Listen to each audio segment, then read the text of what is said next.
Billionaire lost his fortune overnight, until the young Janitor said, "Sir, you forgot this one paper." Cassian Wells had once been the kind of name that inspired awe. At 33, he had built Veritech from the ground up, a financial software empire that disrupted traditional investment models and put him on Forbes' 30 Under 30 list before he had even finished his 5th year in business. Calm, precise, and principled, he had been called everything from visionary to genius. And now, he was the man who lost everything. One catastrophic investment gone wrong, a partner he had trusted like family who backed out of a joint deal at the last moment, leaving Cassian's name alone on the paperwork. It triggered a domino effect. Stocks plummeted, clients pulled out, and Veritech's market value shrank by 70% in less than 24 hours. The media feasted. Headlines were merciless. The fall of the tech king, Wells' empire in freefall, from billionaire to liability. Shareholders demanded emergency meetings. Executives argued over next steps. Whispers turned into accusations. One by one, even the people he had once mentored began suggesting, delicately, that maybe it was time for him to consider stepping down for the good of the company. Cassian said very little. He sat through it all with a clenched jaw, his expression unreadable. And when the meeting finally broke up close to midnight, he walked out of the boardroom without saying goodbye to anyone. The hallways of Veritech were empty and dimly lit. Most of the building had shut down for the night. The silence pressed in from all sides, unfamiliar and unnerving. This was the place he had poured his life into. The very walls had once pulsed with energy, hope, ambition. Now, it was just hollow. Cassian walked slowly, a folder of documents still clutched in one hand. Some pages slipped loose as he moved. He did not notice. His mind was elsewhere, spiraling with numbers, betrayals, losses he could not control. He stopped in front of the elevator, hit the call button, and waited. Behind him, a soft voice cut through the silence. "Sir, you dropped this." Cassian turned. A young woman stood a few steps away, dressed in a navy blue janitorial uniform. Her long blonde hair was pulled up into a neat ponytail, a few strands escaping near her temples. She held up a single white sheet of paper delicately between her fingers. He blinked, as if pulled back into the present. The woman stepped forward and offered him the paper with both hands. "I found it just outside the boardroom." Cassian glanced at it briefly. He recognized it, barely. One of a dozen internal memos, maybe a draft, maybe something already outdated. What did it matter? He exhaled, voice low and rough. "It does not mean anything anymore. You can throw it away." The woman hesitated. "Are you sure?" He gave a tired nod. "Yes, it is just trash now." She looked at him for a moment longer but did not argue. Cassian turned back toward the elevator as it arrived with a soft ding. He stepped in without looking back. Lena Everhart remained where she stood, the page still in her hand. She watched the elevator doors close around him. Only then did she carefully fold the paper in half and slip it into the notebook tucked in the side pocket of her cleaning cart. She did not know exactly why she did it, only that something in her said this paper deserved a second look. And something in him, beneath all that silence and exhaustion, did not quite believe his own words. She resumed pushing her cart down the hallway, her footsteps quiet against the polished floor, the folded paper resting beside her worn gloves. It was late. The building slept. But the story had not ended yet. That night, Lena Everhart sat on the edge of her narrow bed, a second-hand desk lamp casting a dim circle of light over her room. The scent of instant noodles lingered in the air. She had barely kicked off her shoes before reaching for the folded paper tucked into her notebook. She smoothed it out on the desk. It was a one-page internal memo, unfinished, a little messy, but as she read, her brow furrowed, not in confusion, but recognition. The language was dense, technical. It proposed the early framework of a machine learning algorithm designed to predict market behavior in real time, something still experimental, even in cutting-edge financial tech. Lena read it again. It had gaps, missing variables, assumptions untested. But beneath that, there was structure, potential. A spine of logic that, if refined, could do more than react to markets. It could anticipate.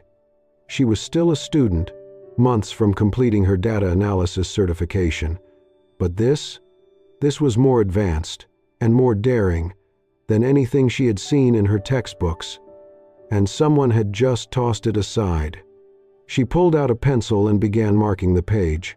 By 2 a.m., she had read it 5 times, circled 4 key flaws, and jotted down 3 ways to tighten the logic. She did not know why she cared. Maybe because it felt like something not yet broken. 3 days later, she saw him again. Lena had just finished mopping the hallway near the executive lounge when Cassian Wells stepped out of the elevator. He looked slightly better than he had that night.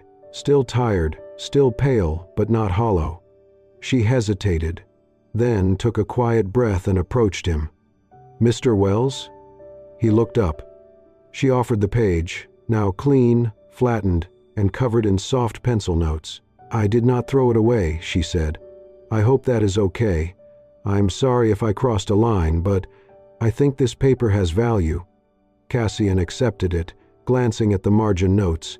His expression tightened as he read. "You understood this?" he asked. "Not all of it," Lena admitted, "but enough to follow what it's trying to do. I'm studying data analytics. I work here part-time." He scanned the notes again, quiet. "That algorithm is probably dead," he said finally, "like everything else in this company." Lena didn't flinch. If people gave up that easily, we would not have electricity, or airplanes, or the internet. Cassian looked up sharply. For a moment, they just stood there, 2 people from opposite ends of a building, and a world. He studied her face, steady, sincere, no pretense. She was not pitching an idea. She was not trying to impress him. She just saw value in something others ignored. After a pause, he said, "You want to keep a copy? Go ahead." Lena smiled slightly. "Thank you." Cassian handed the paper back and turned away. The elevator opened. He stepped in. Just before the doors closed, he looked over his shoulder, only for a second. But in that second, something shifted. The burden in his eyes, once unbearable, looked a fraction lighter. And Lena, alone in the hallway, held the paper like it was something more than ink and formulas. She still did not know what would come next. But maybe, just maybe, it was not the end of the story. It was late afternoon when Cassian stepped into the main lobby of Verity Tech, distracted by the echo of another exhausting call with a shareholder who had lost confidence in him. He walked with his head low, one hand stuffed into his coat pocket, when a voice called softly behind him. "Mr. Wells?" He turned. It was her again. Lena Everhart stood near the security desk, still in uniform. Her blonde hair was tied back in a high ponytail, slightly loosened after hours of work. She looked nervous, but not hesitant. In her hands was a thin folder, pages neatly stacked inside. "I hope this isn't out of place," she said quietly, stepping forward. "But I kept thinking about that memo." Cassian raised an eyebrow. "The algorithm draft?" She nodded, extending the folder. "I ran some rough simulations, and I wrote down a few ideas. I know it's not perfect, but I think there's something here." He took the folder, curiosity flickering in his tired eyes. Flipping it open, he scanned the pages slowly. Lena had handwritten every note, annotated logic, flow corrections, even small sketches of data projections. Her notes were sharp, focused, original. Midway through the second page, he stopped. His eyes narrowed as he studied a correction she had made. "What's this?" he asked, tapping the margin. "It's a change in the weighting function," Lena said softly. "I think the original underestimated real-time sentiment. But if we increase the feedback loop slightly—" "Here," she pointed. We might correct for volatility lag." Cassian stared at her. Her voice was calm, though her fingers trembled. "It's just a theory. I know I clean floors, but I study data analytics, online, at night." He didn't speak right away. Then he looked back down at the folder. Cassian had reviewed hundreds of proposals, written by Ivy League grads, funded by venture capital. But this wasn't like theirs. It wasn't polished. It was raw, but deeply original. The thinking was precise, clear, different. He closed the folder and finally looked at her fully. "You did all this yourself?" Lena nodded, hesitantly. "Just ideas. I don't expect anything. I just thought maybe it could help." Cassian exhaled, the tension in his jaw easing slightly. "Come with me." Lena blinked. I still have 20 minutes left on my shift." He almost smiled. "Almost. I'll talk to your supervisor. This won't take long." They walked to the elevator. She followed in silence, heart pounding. The cables hummed softly as they ascended. Cassian stood beside her, unreadable, folder in hand. On the executive floor, the hallway was quiet, most offices already empty. Cassian opened his door, gestured for her to enter, and walked straight to his desk. He spread the pages out across the glass surface, reading again, slower this time, more intently.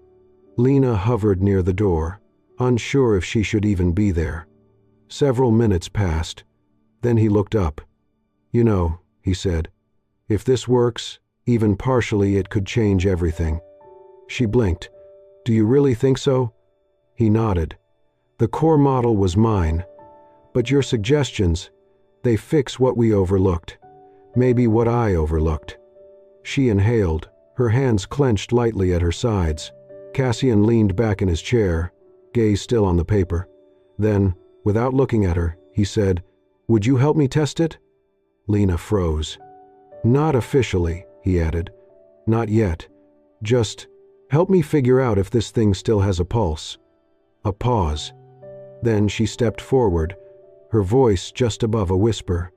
"Yes." Cassian finally looked up, and for the first time in weeks, something shifted in his expression, subtle but real. Hope. Neither of them fully knew what they had just begun. But in that quiet office, under the weight of collapse, a janitor and a fallen CEO took the first uncertain step toward something more than redemption. A second chance. Cassian paced outside the forgotten meeting room.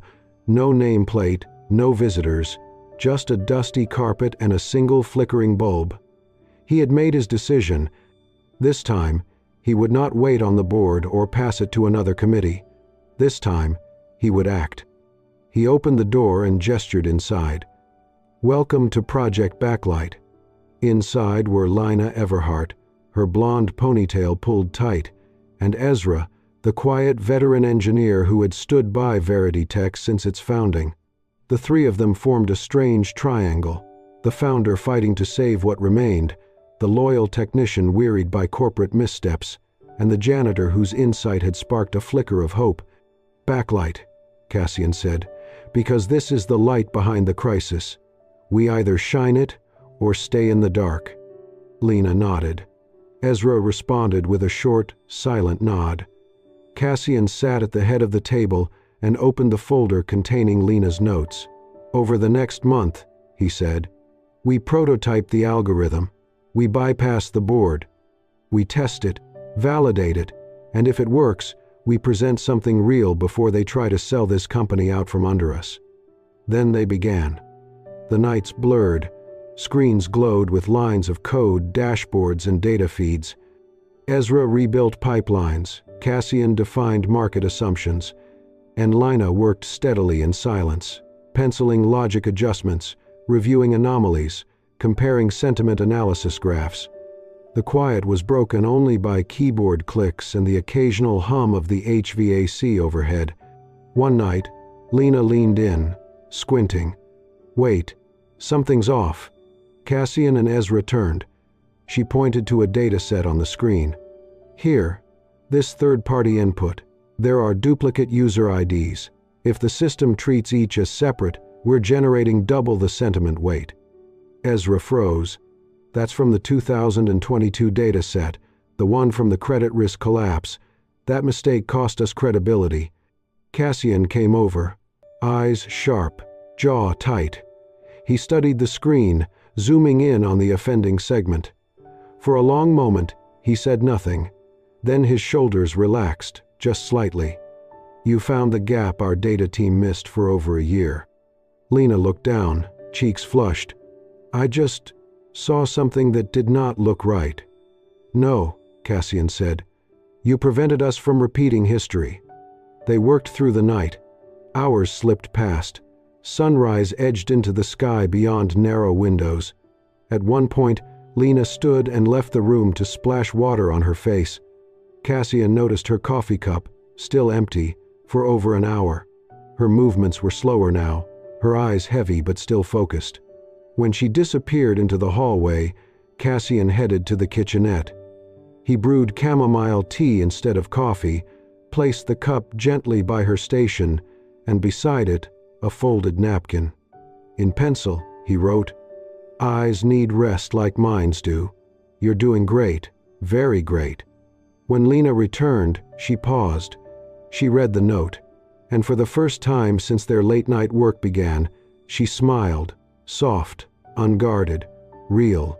From that night forward, subtle gestures appeared. Cassian brought 2 hoodies each night, one for Ezra, one left neatly folded beside Lena's chair. He never said a word. Eventually, she wore it. He never told her to rest. But when her eyelids drooped, he dimmed the lights. When the hours stretched long and hunger crept in, protein bars quietly appeared on the table. Lena, once accustomed to passing unnoticed in hallways, mopping floors beneath hurried footsteps, began to feel seen, not in a spotlight, not with pity, just seen. And Cassian, who had built his empire on bold pitches, market instinct, and high-stakes investment, began to watch her in a new light. Her patience, her steadiness, the way she triple-checked her notes even when no one was watching. He had once thought power was in dominance, but now he saw it in endurance, in clarity. In someone who believed in something simply because it was worth believing in. There were no romantic words between them, no late-night confessions, just something deeper forming in the silence, respect, resilience, trust. Together, they revised the model. Together, they watched the early simulations begin to shift from red to green. No guarantees, but signs, signals, possibilities. Under the soft hum of old machinery and the glow of outdated monitors, something more than an algorithm began to form. They were building not just a solution, but a shared purpose, one that neither of them had seen coming. Weeks passed. The clock no longer felt like an enemy, but an ally ticking alongside them. Late one evening, as the city outside began to soften under the first touch of spring, the final line of code compiled cleanly. No errors, no flags. The algorithm had passed all simulations with flying colors. Ezra let out a low whistle, leaning back. That's it. It's done. Cassian did not smile immediately. He stood silently in front of the monitor, hands in his pockets, watching the lines of prediction metrics scroll. Then he turned to Lena and simply said, "It's time." The decision was swift. A private demo. Invitation only. Just a handful of investors Cassian still trusted, held in a small conference room far from the usual spotlight. No board, no media. Just results. Cassian led the preparation. Ezra handled the data integration. Lena, despite not being part of the official team, designed the presentation. Her fingers moved quickly but with care, turning complex visual models into clear, elegant slides. Cassian reviewed each one beside her, eyes narrowing occasionally, then nodding with quiet approval. The night before the demo, they stayed late in the main briefing room.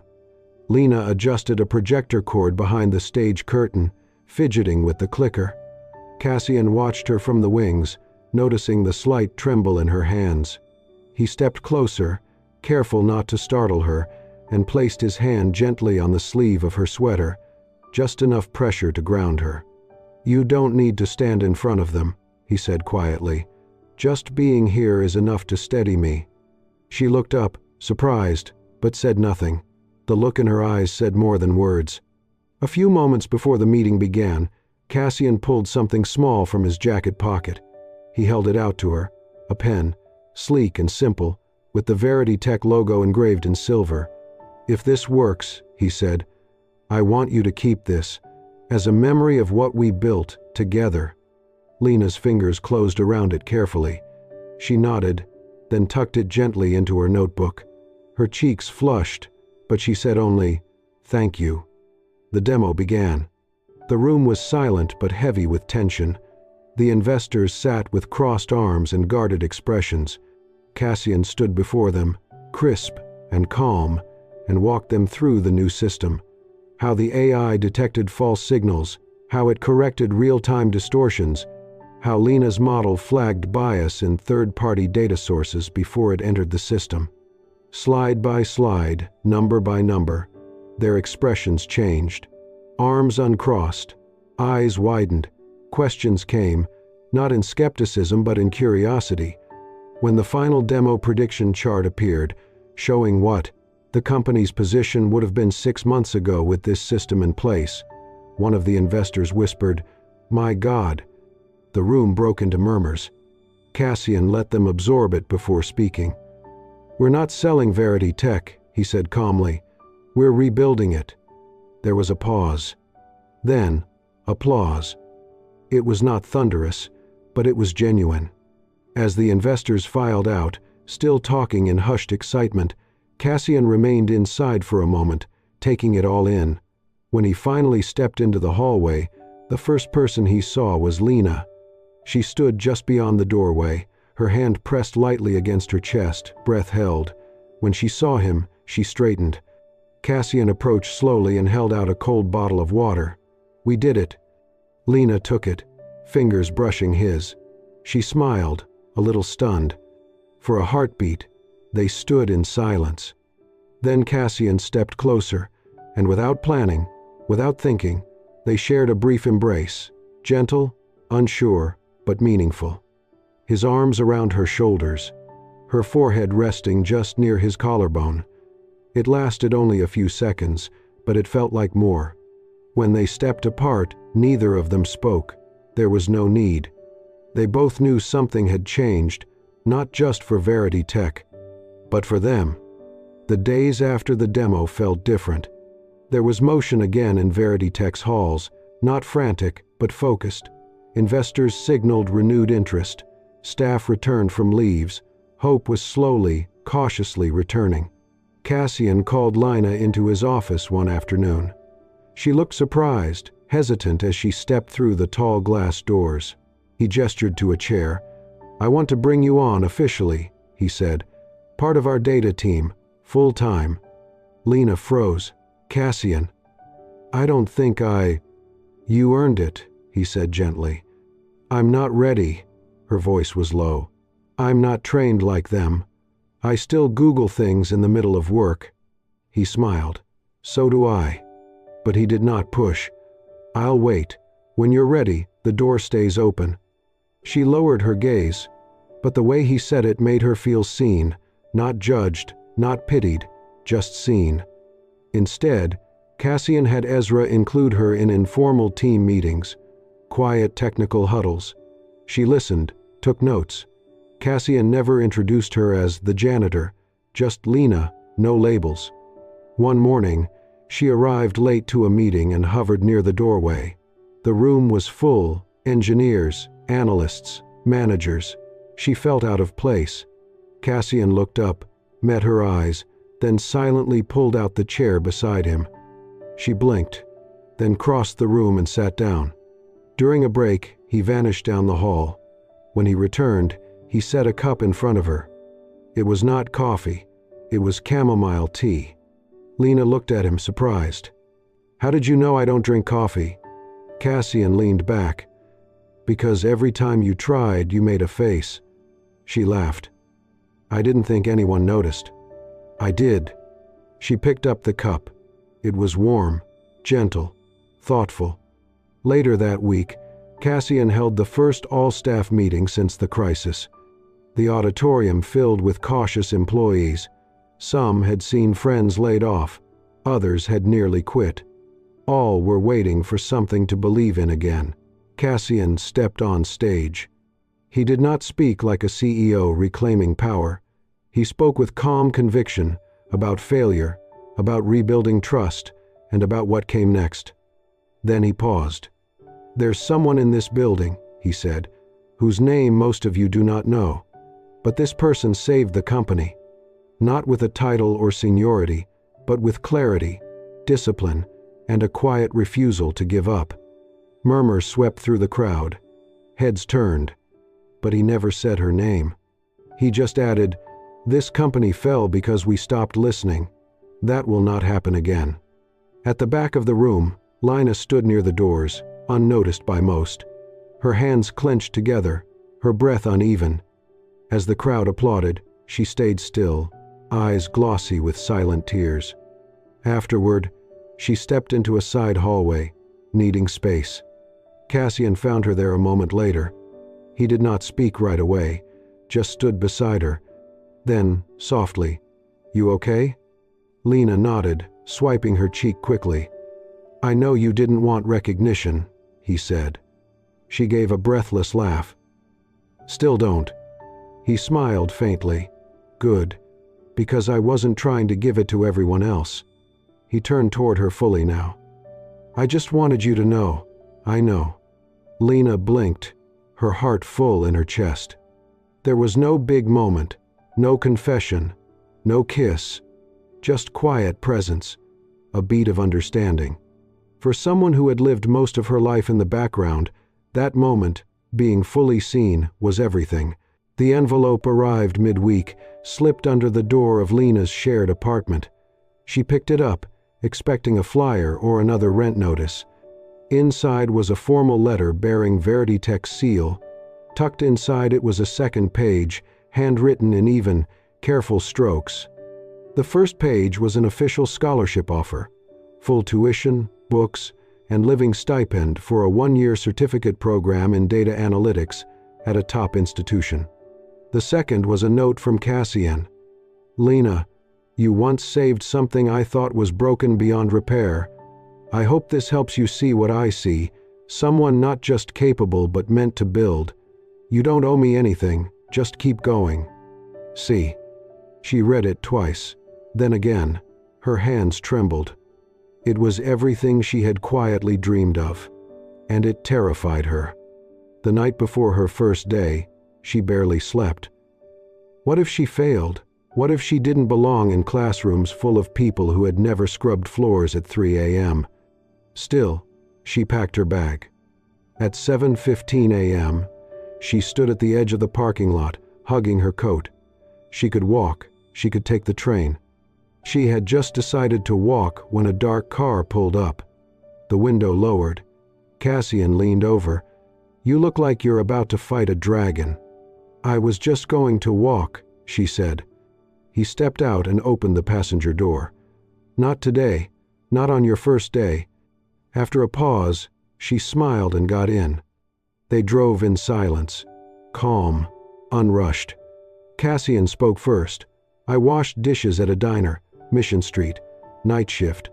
I used to study business books between orders. Figured if I worked hard enough, maybe I'd earn a shot." Lena tucked that piece of him away. "I lived with my grandmother," she said. "She sewed uniforms for a hotel. Taught me how to fix zippers and seams." Cassian smiled. "So that's why your notebooks have stitched edges." She laughed. "Guilty." They reached campus as sunlight spilled over brick walls. Cassian parked at the curb.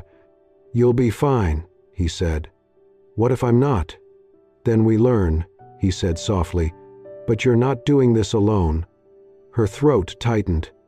As she stepped out, he handed her a thermos. "Chamomile," he said, "for when the first lecture makes no sense." Weeks passed. Lena pushed through algorithms, market models, coding frameworks. She studied harder than ever before, exhausting, thrilling, and on certain mornings, when the cold bit or nerves crept in, Cassian's car would be waiting at the curb. He never asked questions, he never made it routine, he was just there. Finally, graduation day arrived. The auditorium buzzed with excitement.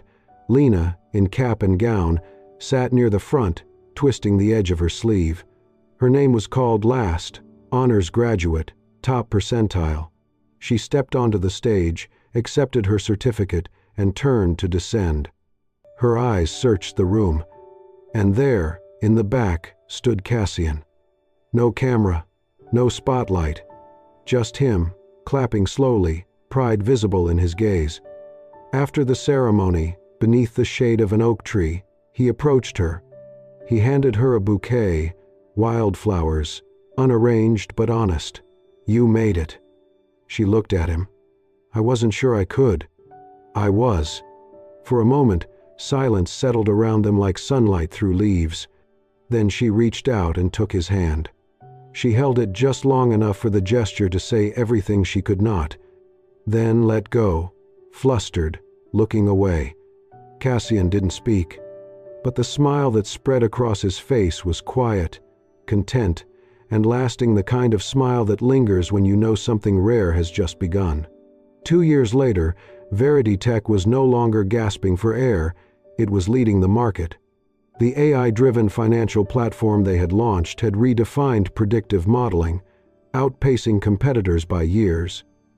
Industry analysts praised its accuracy, elegance, and ethical approach.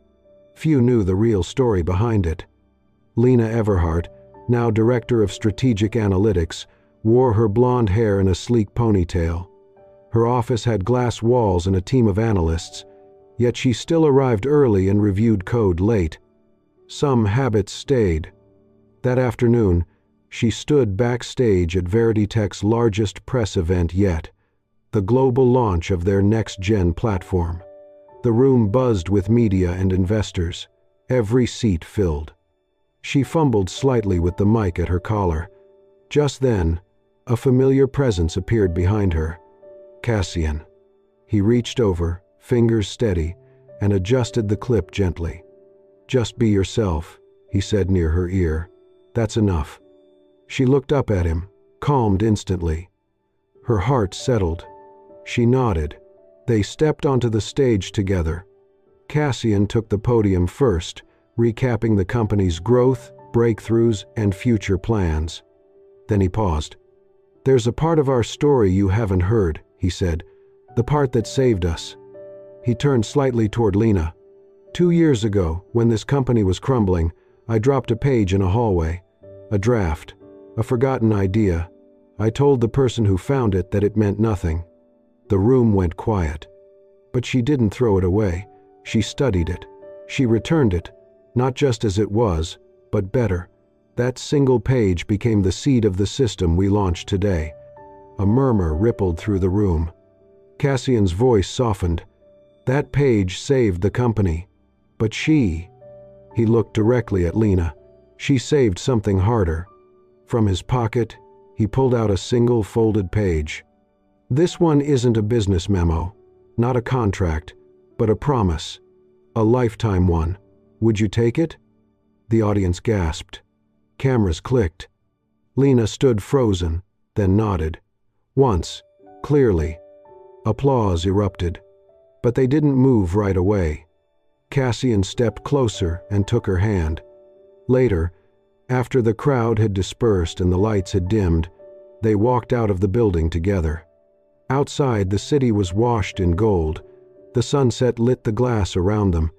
Cassian turned to her, brushing a stray strand of hair behind her ear. "Ready?" She smiled. "I've been ready since the first paper." He chuckled. "Which you weren't supposed to keep." "And yet," she replied, squeezing his hand, "I did." They stepped into the evening together, her golden ponytail catching the last light, a quiet echo of all they had overcome. This time, neither of them walked alone. "Thank you for being part of this journey, a story of quiet strength, resilience, and a single moment that changed everything." If it moved you, if you believe in second chances and the unseen brilliance in everyday people, then stay with us. Hit that hype button and subscribe to soul-stirring stories for more tales that inspire and heal in gentle, lasting ways. Until next time, trust in quiet hearts, in the strength you do not see, and in the power of stories yet to be told.